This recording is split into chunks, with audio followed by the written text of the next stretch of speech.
Hello, everyone. My name is Nikita Zaychikov. Hi, and I'm from Kaspersky, and would like to talk to you about endpoint protection in its different shapes and forms.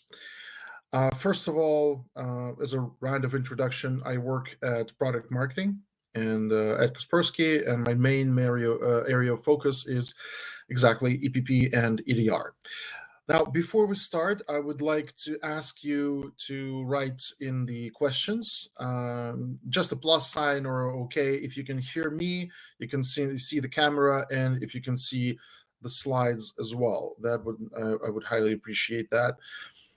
Hopefully, all is well. Please let me know. And before you let me know, also one more thing.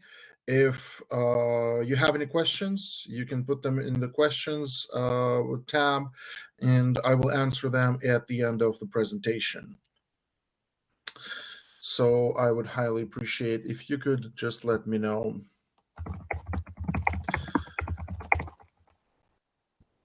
Today, awesome. Thank you very much. Thanks for answering. Today's talk is going to be about, I would say, 45 minutes, something like that, and it's going to be mostly about threats, about how to protect against these threats, and basically think about it as a way of kind of introduction into what EDR or endpoint detection response is, in terms of just security practices and global trends and things like that. So that's what we're going to be talking about. Not too much technical stuff, but still we'll talk a lot of the features, and that's what we're going to talk about. So let's first of all talk about threats. What's the threat landscape is like today. So according to our data for last year, actually a new survey is going to come out in I guess a week or two. I would really appreciate it. I think it's called IT Security Economics study. This is a very interesting study. So dealing with an attack of any kind can cost quite a lot. On average, for SMBs last year, it's been $105,000. For enterprises, almost $1 million. Top threats for most of CISOs is ransomware. I don't know how it is for you, and would like to hear your opinion on that. But for most, it's ransomware. It's popular in the bad way. We hear a lot about it a lot, and it does happen a lot, and it's very hard to defend against if you don't have like the preventative measures in place. So 64% of organizations we talked with have been hit by ransomware last year. So that's for the defender. But for the attacker, the attack is actually not very costly at all. And what's worse, you don't really have to know a lot about cybersecurity or hacking to start a career, let's say, as a criminal, cyber criminal. The thing is that you can start building your toolkit from about $11, maybe like, I don't know, 20, 30. One study showed that just by spending $34 a month, a cyber criminal earned about 20,000, I think, per month using a ransomware as a service kind of situation. So buying access on the dark web doesn't cost too much. Some access can even be acquired for free, unfortunately. Malware is not very expensive either, and there are groups who specifically develop malware and not use them themselves. They sell it to other criminals, and they use it on the victims. If you don't know how to deal with malware as a hacker, you can buy a guide. It will tell you what to do, how to do account hacking, how to do social engineering, how to use malware, and so on.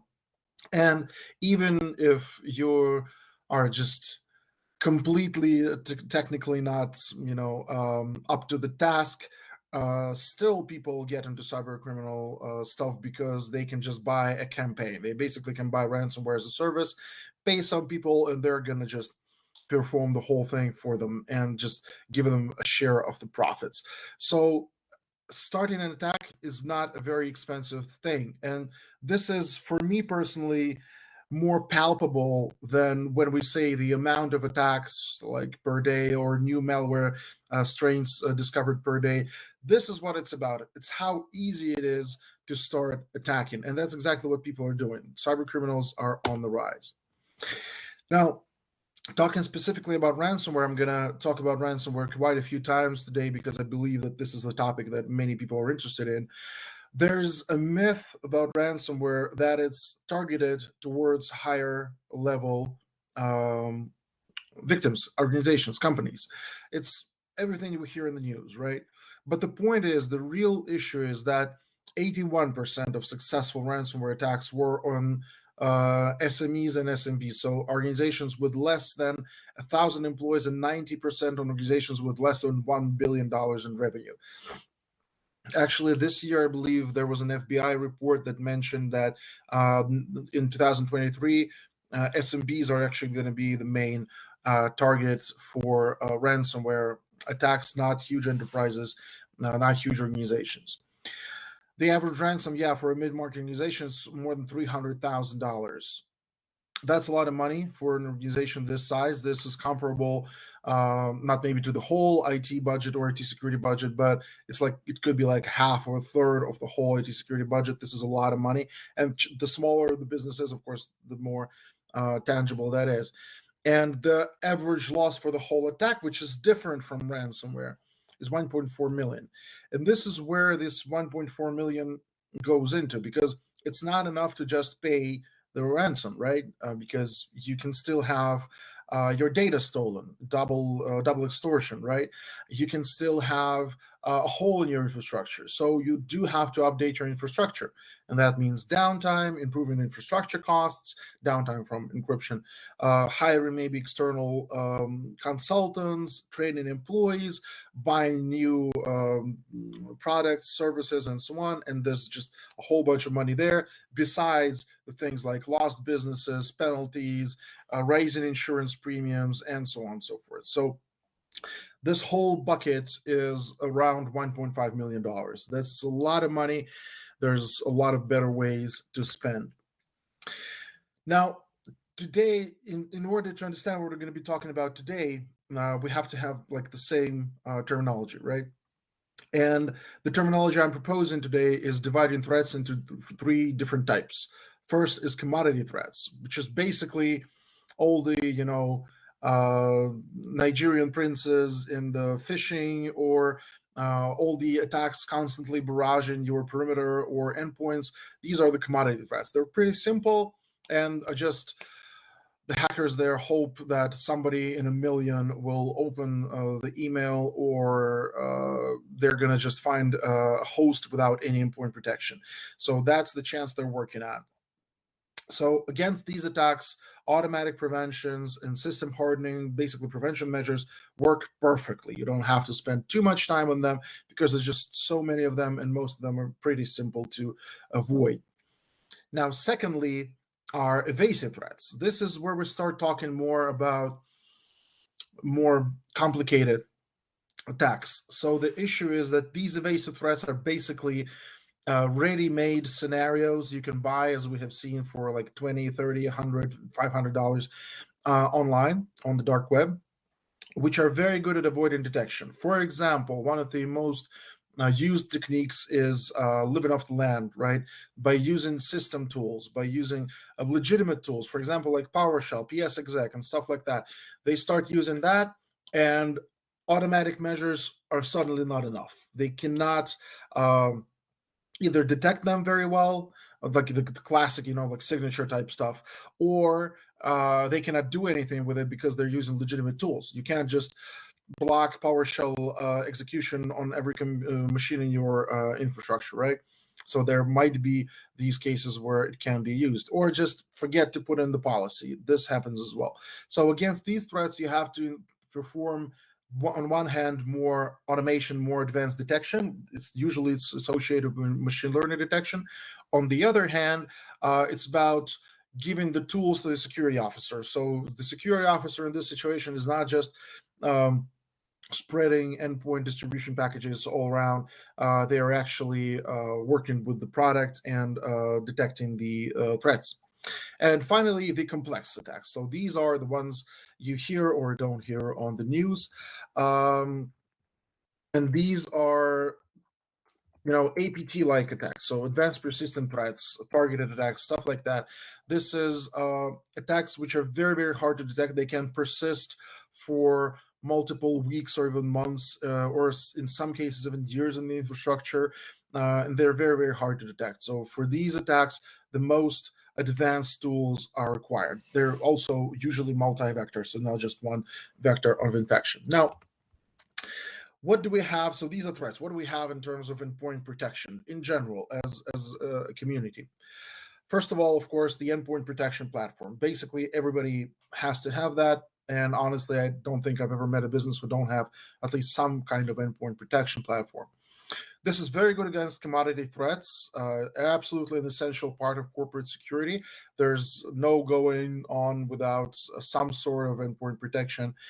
And what it does is basically, in very basic terms, reduce the attack surface as much as possible by web control, device control, application control, allow list and block list, and stuff like that. So the less surface you have, the more basically protected you are, right?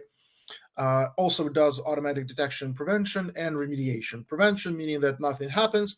Remediation meaning that something has been launched, for example, a malware. Its behavior has been detected as malicious, and you just basically stop this behavior, remove the file, quarantine it, or whatever the remediation engine is. Maybe roll back. So this is endpoint protection platforms. Now they have been working very well, and they are with commodity type threats, but when we start talking about evasive and complex threats, this is where we see some shortcomings. And that's okay because endpoint protection platforms weren't designed to withstand complex threats, right? They were designed to filter out all the different types of commodity threats that coming in, right? So the three issues with the endpoint protection platforms when it comes to more complicated attacks is visibility, meaning that if you use an endpoint protection platform, you just have a red light or green light, the way I like to say it, right? Right? It's like green light, everything's fine, you don't have to worry about anything, and the red light means that something happened, there was a threat, there was an attack, but I dealt with it. And you're like, okay, fine. That's all I can hear from you. So if you want to get into more detail, it's becoming very hard. So it's the second part. Um, Even the visibility of what's going on is kind of limited. But when you try to analyze what's been going on, what the threat is, what the attack has managed to do, it's very hard, right? If you don't have the specialized tools for that, you have to go to different apps and logs and try to combine this whole thing together, try to correlate, and just hope that you gathered all the information that you needed without like automation at all. Or maybe if you do this enough times, you have some scripts ready. But um, using the EPP, this is very hard. And finally, uh, while I do all this, the threat could have acted already. So even if I'm very quick in analysis and I want to do something, I don't know, find this file across the whole infrastructure and delete it everywhere, right? Uh, it's going to take me a lot of time. So if I do this with endpoint protection platform or with any other third-party tools, so this is going to take a while. So these three things, when we talk about evasive and complex threats, lead to a lack of confidence in cybersecurity specialists. Now, in my opinion, that's why the endpoint detection response um, technology was born. It was coined, I believe, in the term in 2015 by Anton Chivanin and Gartner. And today it's basically becoming widely adopted. And this is something that kind of builds on the endpoint protection and adds additional features such as advanced detection, so more machine learning stuff, indicators of compromise start showing up here, indicators of attack and stuff like that. We'll talk about that in a minute. Visibility is a big factor here as well, so providing this bird's eye view of what happened to the security officer. Investigation tools so that you can drill down from the bird's eye and actually analyze what's been going on specifically on your host, and of course respond to these threats very rapidly. Now, there are multiple differences between EPP and EDR. I have prepared this table not to talk about it because the slide does not look very well, unfortunately, but just because you will have the presentation and the recording after the session, this might be of help to you in order to understand what the difference is. So we talked about the threat focus, we talked about preventing threats versus analyzing and hunting for threats. And we talked about another difference, I believe, is timing and staff involvement. This is something that I really want to talk about. Endpoint protection platform protects in real time all the way, right? It's always working, always protecting. EDR, mostly there are automated scenarios, of course, but a lot of the time, for example, if you want to do threat hunting, it's going to involve some staff, it's going to involve the security officer more, and it's going to be basically a proactive approach or reactive as well. So it's not just prevention. And yeah, it just provides a lot of context that you can't really get if you're not using specialized tools. So these are the main differences, and you'll just have the slide in the deck afterwards. Okay, so today what we see in the last, I believe, couple of years, maybe since 2020, so it's been almost 3. Oh my God. So we see that endpoint protection and EDR, since they work on the same endpoint, right? They are usually provided by the same vendor, and they have a lot of kind of things in common in terms of like deployment and stuff like that. They are connecting together into what some analysts call the modern EDR. So basically, it's the prevention, system hardening, and automated remediation of EPP. So it filters out a lot of threats. And for more in-depth investigation and threat hunting and response, you have the EDR functionality. So basically, those two combined together. I personally love a quote from 2020 IDC report on EDR. If I'm not misquoting, they said that you can't build a good EDR.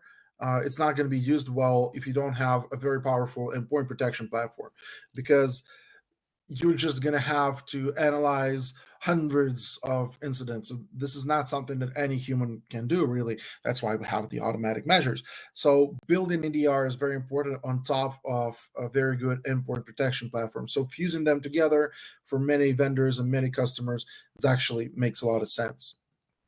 Now, let's talk a little bit about who actually uses EDR. Sorry about that. I'm just speaking very quickly, so it's naturally going in there. First of all, I'd like to share some information that I found very interesting. Now, this is about where EDR is mostly implemented right now. So right now, per industry, this is the main portrait of the EDR user right now is a larger enterprise with an on-premises deployment of EDR in North America, and usually in IT or telecom or professional services. So this is today. What's growing, what's going to be the portrait tomorrow, is actually a small to medium enterprise in the Asian Pacific region in retail and using this in cloud. So that's a very fluid kind of situation. And I think this makes a lot of sense because EDR is becoming right now basically a de facto standard for endpoint protection for anybody who takes security seriously, in my opinion. So this is who is adopting right now, and who's going to be adopting a little bit in the future. Now, talking about EDR in general, EPP, I want to speak about the types of customers. So the main idea you'll see throughout this second part of the presentation is that I believe there's no one size fits all solution, because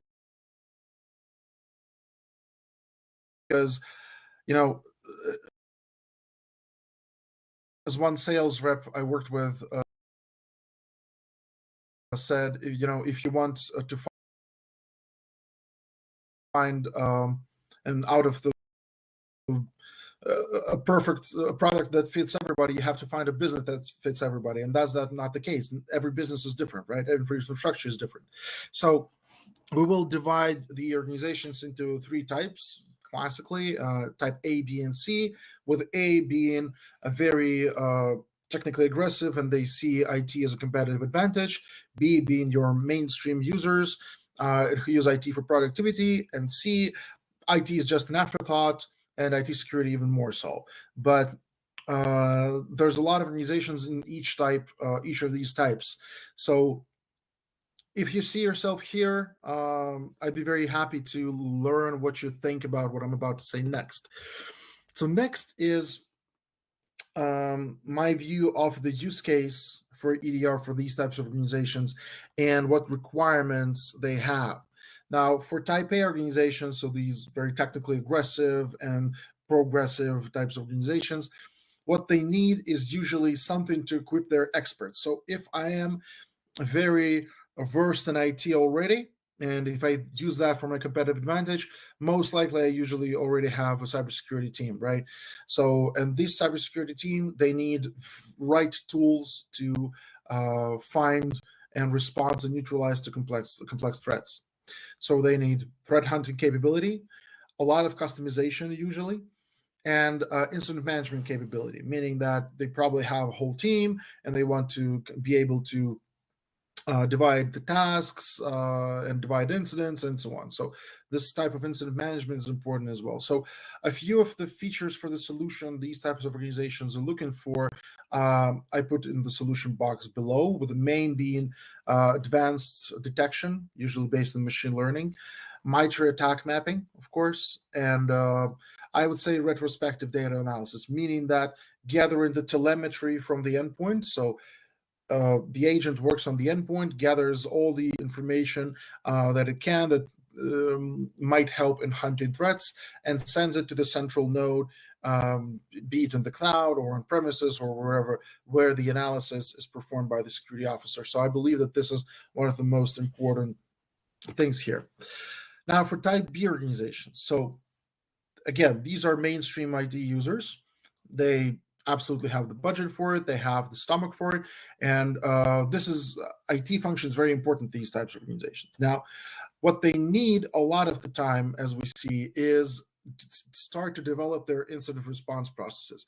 So, if you or listeners think of yourself as a type B organization, I would like to know if you do have an incident response plan. If you just can't spare a few words, it's just as a conversation starter or just as a conversation. So that's very interesting for me because a lot of organizations don't, and that's understandable because in these types of organizations, there's usually maybe one or two, three tops people in the IT security department, and they have a lot on their plates. They do not have the time for every best practice that they can find, unfortunately. So for them, it's very important to kind of the tools that they use to um, be in accordance uh, with the processes they're trying to build. What I'm trying to say is, you need a tool that you can use quickly, that you can learn quickly, and which will scale easily and provide you with a very quick overview of the threat of what's going on and responding to that very quickly. That will help with building the incident response processes and not making it a whole ordeal where you have to hire two more people on the market where you can find new people. Now, for these types of organizations, putting everything in a single place, I believe, is the most important part, and automating stuff, but at the same time, providing information, all the information they need, and mm, guiding the user. So basically, when you start using, they want a lot of these organizations. They want from their product to teach them how to use it themselves. Right. This is something that we have all, I guess, been kind of used to over the last couple years, maybe a little bit more with the tutorials and stuff like that. So basically, some sort of guided response is very, very important for type B organizations. And again, let me know if I got it right for your type of organization. um, and Type C organizations. So there's a lot of organizations like this.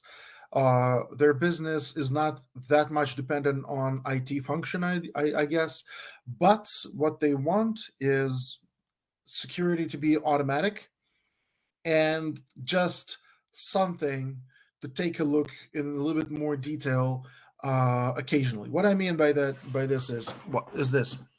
So imagine you are a security officer in Type C organization, and every day in your EPP you see like 20 incidents. Imagine it's a big organization, right?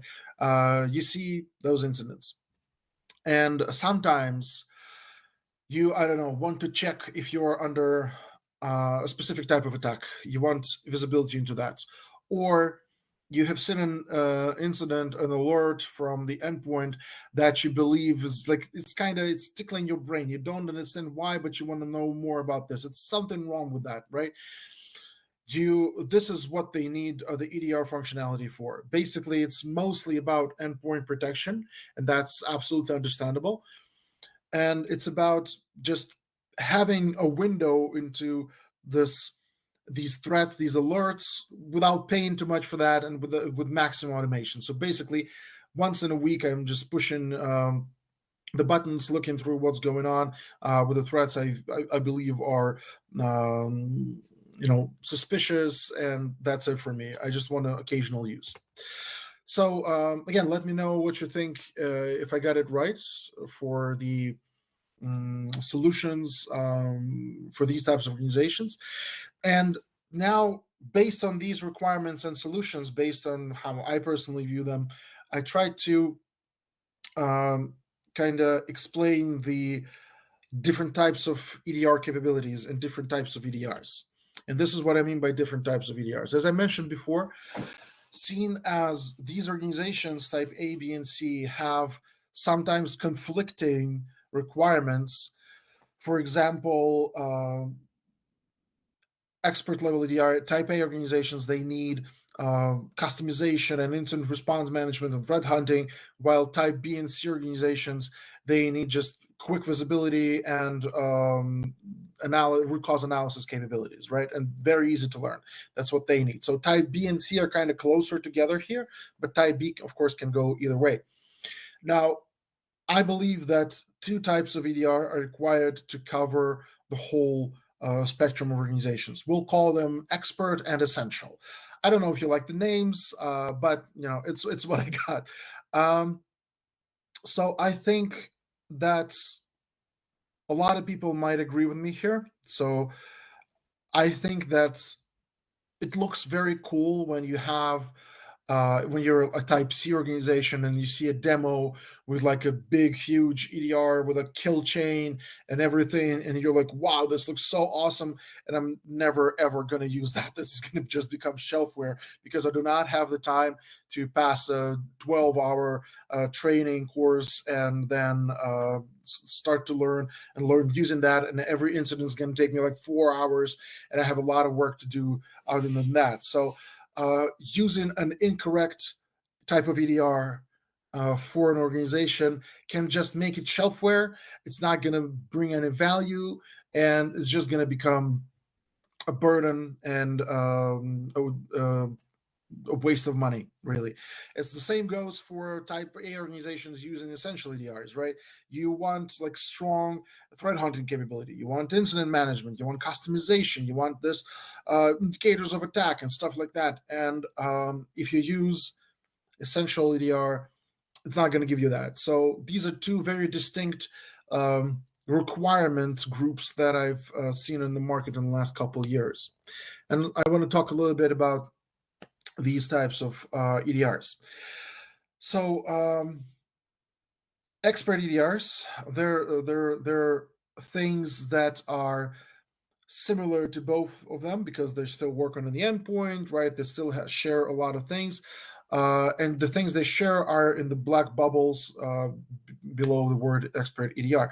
So it of course has to integrate with endpoint protection. Again, if you have a bad endpoint protection, you're not going to have a good experience with EDR at all. Threat intelligence integration. I believe that threat intelligence cannot be overvalued. overestimated. This is something that really helps both security, like expert security teams and beginner security teams at the same time.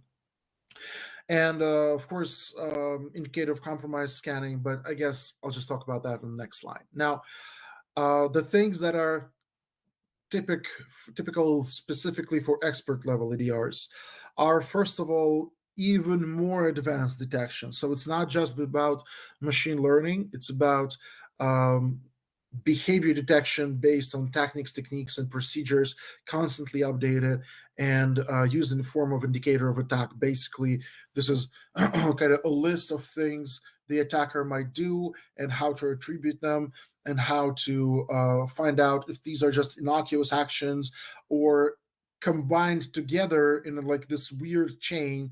They're gonna signify that this is a complex or APT like attack. So these sorts of, I would say, curated detection mechanisms are crucial for expert level EDRs. Of course, threat hunting.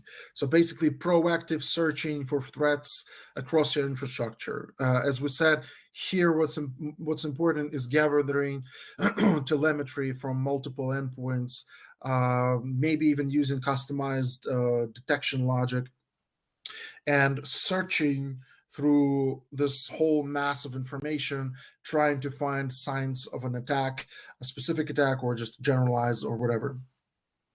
Now, response, there's a few options I listed here. They are a little bit more advanced as well, in my opinion, in terms of, for example, get file or remote execution are what you can see in expert level EDRs on the market. And finally, yeah, management. This is about, of course, automation, but also about aggregating alerts into a single incident to perform triage. So basically, um, here you have to, since there's a lot of endpoints, a lot of points in the infrastructure, here you have to sift for a lot of information and a lot of endpoints and events and assign it to different analysts, because the teams usually who use these big EDRs are a bit bigger, sprawling teams. So you have to assign it to different workers. Now, for type B and C EDRs, essential EDRs, as I call it, the black bubbles are all the same. It does have to have machine learning behavior detection, does have to integrate or come together with an EPP, and so on. It also has, in my opinion, to perform an IOC scan. So this is about automation and about detection. This is a very interesting point I want to spend a little bit of time on.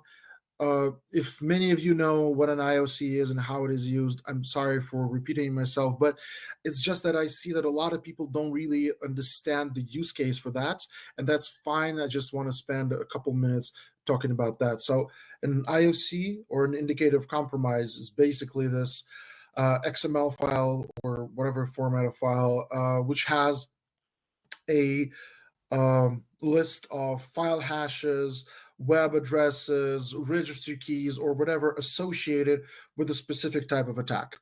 For example, if you go to securelist.com or any other cybersecurity blog which deals with finding and analyzing threats, at the end of each of these articles with the threat analyzed, you can find a list of hashes, right? These hashes are parts of an IOC or IOCs on their own. That means that if you find a file with this hash in your infrastructure, that very, very probably almost 100% means that you're under attack by this analyzed threat. Now, this is about what an IOC is. What an IOC is in terms of EDR usage is, again, very, very useful. So imagine the case I usually use is just this is like a little story. So imagine that you're a security officer, right? And your boss or the CEO, you work at a SME company, and the CEO comes in one day and messages you or walks into your office or whatever and says, I heard on the radio that there's an attack on the finance sector in our country, right? I need you to find out if we're under attack or not. You're like, I haven't seen any signs. I don't think we are. And he's like, I don't care. Just give me 100% reply if we are or not under this type of attack. Right now, in a week, in 2 weeks, and so on, regularly. So what you can do is you can find the analysis of the threat, find the file hashes in the below in the article, usually they're below, and import them into the EDR tool and find these types of threats across your whole infrastructure. This is not just about the CEO being nervous. This is about uh, kind of elevating the detection, not towards the more expensive and more complicated level of indicator attacks, but still to a completely new levels. It's about using the threat intelligence and the expertise and the work other people has put into analyzing threats for yourself. Now, I'm sorry for this little bit of a side talk, but I thought this was very important to talk about, and this is one of the main things that of these types of products, and there are several in the market, can provide to the customer. Now, visibility, of course, just having a single place to gather all the different information about an alert, an incident, and analyzing it very quickly. So for these types of EDRs, I would say about 20 minutes per alert is enough to understand where it came from, what it has performed, what actions it has performed on the computer, and so on and so forth. So this is very straightforward.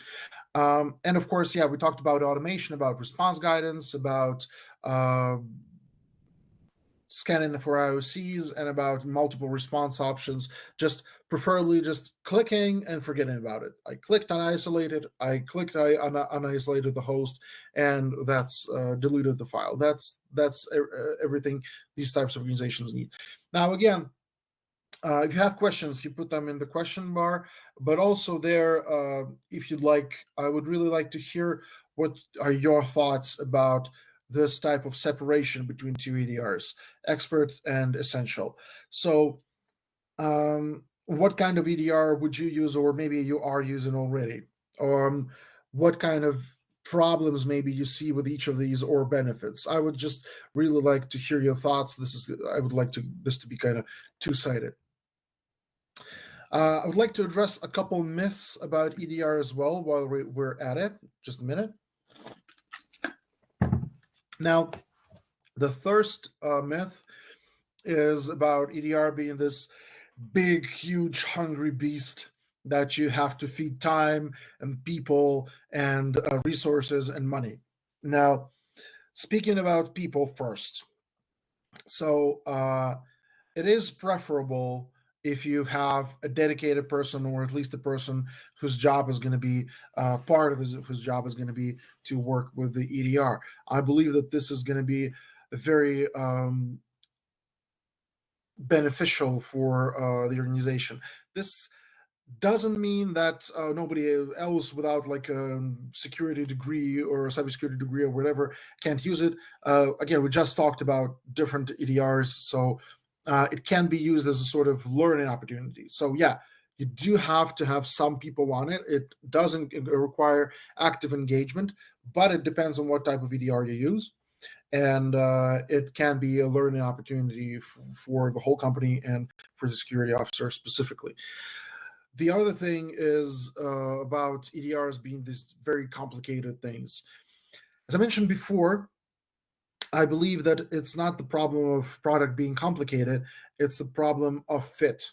If you're trying to install the, I don't know, you like Google top three EDRs in the market, and you POC all three of them, and you still don't find what you need because they're too complicated or you can't handle them or whatever, but you still buy one, it quickly becomes shelfware. So you will have the mindset that it's too complicated and not useful for you. But again, there are different types of EDRs, at least two that I have seen on the market, and it's just about the fit. Whether you need customization or whether you need automated scenarios, whether you need cloud or on premises or whatever, you can find your right fit. And if you have heard about EDR like 3 years ago and haven't looked at the issue since, there a lot has changed. A lot has changed. It's become much easier in the UI department. A lot of the products, it has become basically a unified architecture with the same agent for a lot of vendors as well. Cloud native, a lot of the EDRs are, and so on. So you can really find your fit, and they're not as complicated as they either used to be or we think about them to be. Now, the other thing is a myth I actually see quite often, that EDR is only for large enterprises and big, complicated security departments. I believe with the whole 40 minutes already, oh my God, the 40 minutes that I've spoken before, we have talked about how this is not true. And first of all, threats are not just for enterprises. Everybody, unfortunately, is getting attacked all of the time. And EDRs is not just for enterprises as well, because we said it doesn't have to be complicated. It doesn't have to take 2 weeks to deploy or whatever. It doesn't have to spend you don't have to spend 4 hours every day working with the tool. It can be very simple and just protect against evasive threats more so than APT, like, depending on the type of EDR. Of course, there's a question of price. A lot of people think that EDR is just, first of all, a lot of people actually think that EDR is just another term for EPP, like a marketing term, whatever. I sincerely hope that during those last 40 minutes, I was able to dissuade you if you thought that way before. Now, um, again, depending on the vendor, depending on the type of EDR, is going to be very different. Some vendors provide basically a unified solution, a modern EPP, as we have talked before, as some sort of a flexible upgrade. So if you're thinking, I have an EPP right now, I want to upgrade to EDR, but it's going to raise my cost twofold, this is not true. First of all, OPEX is minimized, operational expenses are minimized by using this modern EDR, basically using the same agent and the same infrastructure. Secondly, there's the cloud options right now, plenty. And a third, you just can choose again which type of EDR you can use for yourself. And yeah, time consuming. That's actually one of the biggest gripes a lot of people have with EDRs, and I absolutely understand that. If you are an IT generalist or a general specialist, I'm sorry, or if you are like developing, I guess, your cybersecurity expertise, these big complex EDRs, expert level EDRs, may seem very complicated and time consuming. That's why you can start with the essential EDRs. That's why where this is where you can start putting your time and effort in. We do have a little bit of information about our products. I will spend like 1 minute on that. I don't really want to talk too much about that, although I do love them. But that's not why you're here. But I have to do that. So basically, if you haven't seen this image before, this might be interesting for you. This is the structure of our B2B portfolio right now. This is for mostly enterprise, because we have like SMB offering as well. But right now we have EDR offerings for every type of customer. There's actually 3 products containing EDR right now, and they're all combined with endpoint protection platforms. And we have basically different types of products for different types of customers, starting with like the security foundations, which is where you get all your endpoint protection needs met, gateways, network, basic protection stuff. Then there's the optimum level, which is where you start developing your incident response process. This is where you get your employees trained, EDRs, threat intelligence beginnings, and so on. And finally, the expert level. This is where you get the whole shebang. This is where you get the most complicated products, the most powerful, I would say, products that we have, with the XDR and EDR and cybersecurity tradings and threat intelligence, and everything very powerful and cool is up there. Today, there's just 2 products I want to mention. Is EDR Optimum, which is basically aligned with the vision I have of essential EDRs. It's like provides endpoint protection together with visibility, investigation, response, in a very simple and quick to use package, all bundled up together. And EDR experts, which, as I have said, is this very powerful thing with extended prevention and detection, with indicative attack detection, with a sandbox, with Yara rules customizable, and a lot of threat hunting capability as well, with like telemetry stored centrally, with a MITRE attack mapping, with a query builder to search across the whole telemetry, and so on and so forth. So this is the expert level EDR that we can provide, and which I'm very, very proud of. Now, to sum it all up, I would like to give a little bit of a takeaway before I do. So you will get this presentation in the attached files. I believe it should be in the attached files right now. No, we will put it in the attached files then. And there will be links here. So these white papers I've linked here, they're not product related. There might be a little bit about the product, but this is about security. This is about, the first one is about using simplified EDRs. Second is about how to basically improve your security for cheap. I would put it this way. And thirdly, this is a very interesting, this is a new one, how to build your incident response plan. So this is a very, very fine read. I would highly recommend you read that. It's about, I don't know, 8 pages, I believe, something like that. But it's just steps that you need to improve or create an incident response plan in your organization. And for the expert level, there's actually a couple of reports here. An ESG study for SOC modernization and role of XDR. Very interesting. You can find it on our website. The nature of cyber incidents. So this is about the data on incidents that our specialists have found during this year. We do this report, I believe, every year, and it's very, very interesting as well. It's about like what kind of attacks there are, how they penetrate, how much time they spend, what tools they use, and so on. So this is very interesting.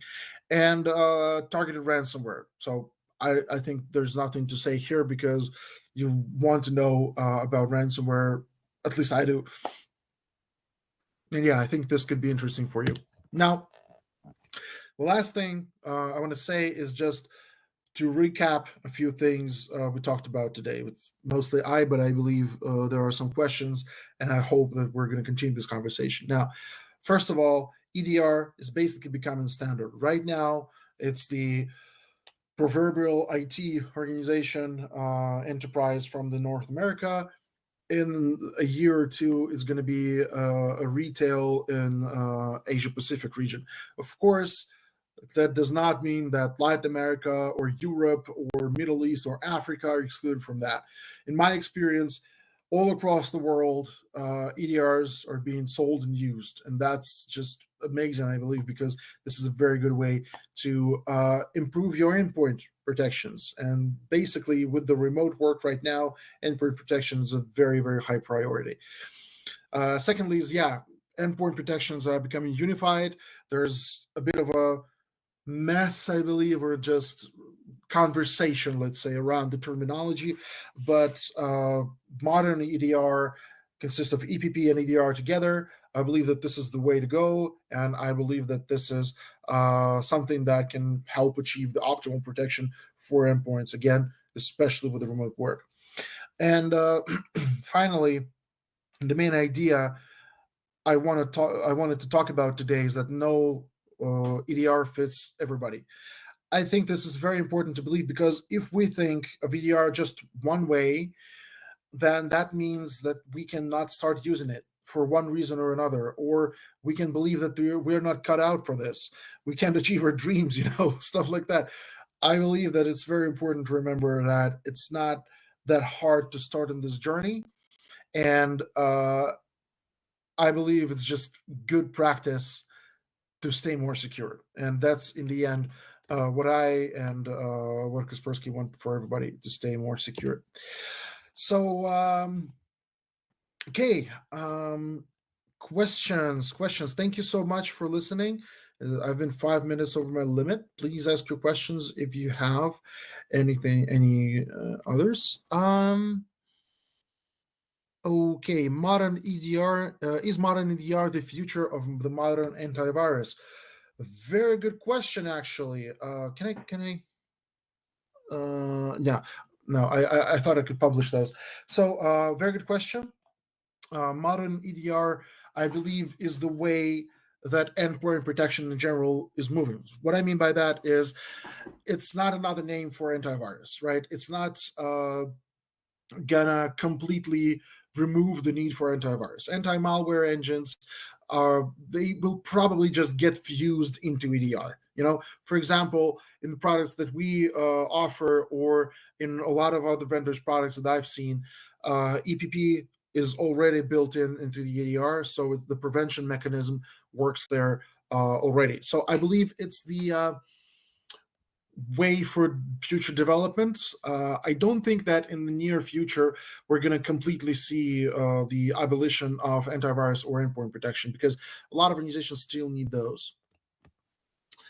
Um, FYI, we are SMB. Uh, oh, okay. It's like I can't see the names of people who are asking. Um, oh, okay. So why can't EPP do what EDR can? So this is a good question, and let me just jump to a slide over here. Just a minute. There it is. So the point is that the way I understand your question is basically, why do we need a different product? Why not just put all these functionality into EPP? So that's what I understand. So I believe there are two or three main things. First of all, technical. You will have to make EPP much more feature rich, and you will have to uh, just make it more complicated. Not everybody needs that, so that's kind of aligned with the previous question. So about the more modern antivirus. So this is the one. So you're just gonna make the product more complicated and hefty. Secondly, price. Still, EDR features are pretty expensive to develop a lot of the time. So EDR is by definition going to cost a little bit more than the endpoint. So again, not everybody needs that. Why we'll do that? And finally, these are just like side notes, but the main reason is that EPP's philosophy, its main goal, is very different from EDR's. EPP is about prevention. It's launch and forget. It's you install EPP, you set up, I don't know, automated updates, just go with the updates every time, and that's it for most organizations, right? How many of you who have used EPP are, I don't know, working with it every week or every couple of days? This is not about that. This is about launching and forgetting. EDR is about involvement. And so it has like UI, it has the code base, it has the platform, it has the storage, it has the agent capabilities, all focused on that. So basically, you'll have to write the whole EPP and create an amalgamation, but instead, you can create EDR first and then kind of combine them together, and not try to over saturate EPP with features. That's my view, at least, on that. Will EDR detect bypass situations? Can you elaborate a little bit? What do you mean specifically? Do you mean I don't know, dormant threats, or do you mean bypassing EPP? If you mean bypassing EPP, so if that happens, EDR actually has several mechanisms for that, right? Uh, Imagine if even if a file has been detected by an important protection platform and removed, but it wasn't the only file in the malicious payload. It had a mother process, for example, right? And this process was not detected, didn't do anything bad, but it does connect to, I don't know, a YouTube channel and downloads data from there. Malicious data. It did happen. I'm not. I'm not imagining that. Uh, you will have to be able to find those files which are not detected by EPP. So this is one bypass situation. If it completely bypasses endpoint protection, detection mechanisms. That's why you have threat hunting. That's why you have indicators of attack and indicators of compromise. Even if endpoint protection doesn't detect that, still IOC, IOA, and advanced detection mechanisms can do that. Hi, are Kaspersky EDR solutions on premises or cloud? They're both. That we believe that it's up to the customer to decide what type of infrastructure they're running. We're not gonna say, you're only allowed cloud, because not everybody wants that, and we understand that perfectly. Or at the other hand, we're not going to say, we're not going to provide cloud for you on prem is old school, and this is what we do. This is not how we do. We believe that the customer should choose. So that's why, yeah, our EDR solution is available both on premises and in the cloud. Oh, bypass by payload situation. So yeah, as I said, I believe that EDR can perform, since it can perform proactive threat hunting, it can detect that. Besides, indicators of attack actually a very powerful detection mechanism, which is very hard to implement in endpoint protection platforms, since it doesn't have a little bit of features that EDR has, but which is very good with. Which is very good with EDR and capturing bypass situation. Sorry, I've been talking for a long while. Okay. Any other questions from cloud? How much time will I spend on EDR?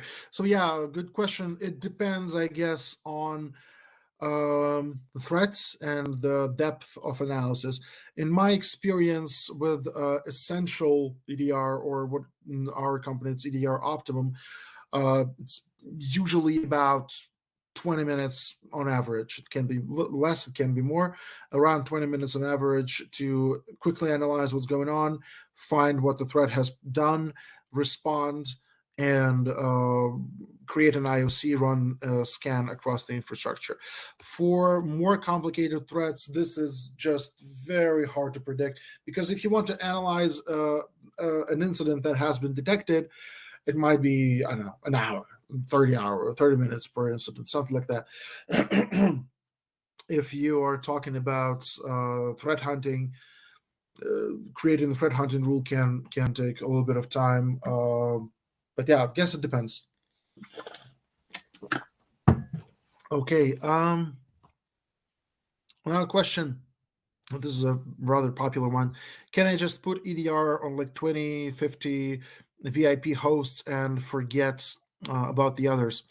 Gonna quickly answer that. So I would not recommend that. So you have 200 employees and put EDR on 50 VIP hosts or most protected hosts. The problem is that the other 200 can be the point of infection. So basically, not covering the whole infrastructure with the same endpoint protection is gonna be a very bad decision, in my opinion, at least. I understand the appeal of that, but at the same time, I don't think this is a very good idea, because you're just going to have another vector of infection, and you're not going to have an EDR on those machines, and the infection can just spread from there and persist in those machines, create backdoors, and so on. I think for an SMB, a managed EDR by an external SOC is the way to go. Does Kaspersky EDR allow that? So I would say absolutely. Absolutely not everybody has the resources for their own cybersecurity team. But let me just go here real quick. So I will answer your question with a few answers. So first of all, I believe that the best way to go here is with Kaspersky Managed Detection and Response on the right in the circle there. So this is a managed service, 24/7, 365 protection, managed and supported by Kaspersky experts. So there are multiple centers around the world and multiple experts from different countries, all working for the managed detection response. This is the quickest way to just skyrocket your detection and response function. This is going to work great for most organizations. If you want to use Kaspersky EDR with like your MSP or most likely MSSP of your choice, this is also possible. We have an MSSP program. We have a lot of MSSP partners, and they can just help you with that as well. So I hope I answered this question. Okay, we are a little bit over the time, so just before you'll leave, I want to say thank you all so much for being here. It's been very interesting answering your questions. I really hope it's been interesting for you to ask and to listen to the whole webinar.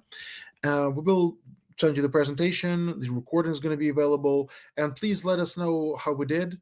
I would really appreciate if you could give us any feedback on how you liked, disliked, or whatever this webinar. This will really help us in the future. Does Kaspersky, just one last question. Does Kaspersky EDR use the same agent as EPP? Very good question. So we have, again, two EDRs, mainstream. First is EDR Optimum. It's already on the same agent. And EDR Expert, which is in the expert security level, it's in the roadmap. If I'm not mistaken, I don't have it in front of me right now, but if I'm not mistaken, it's going to be next year. That is going to be the same agent for Expert as well. Optimum is there right now already. So it's one agent, EPP and EDR. So yeah, thank you all for being here. Thank you for listening. I hope it was interesting, useful, and whatever. Message us and let us know how we did. So stay safe and be kind to each other. Bye-bye.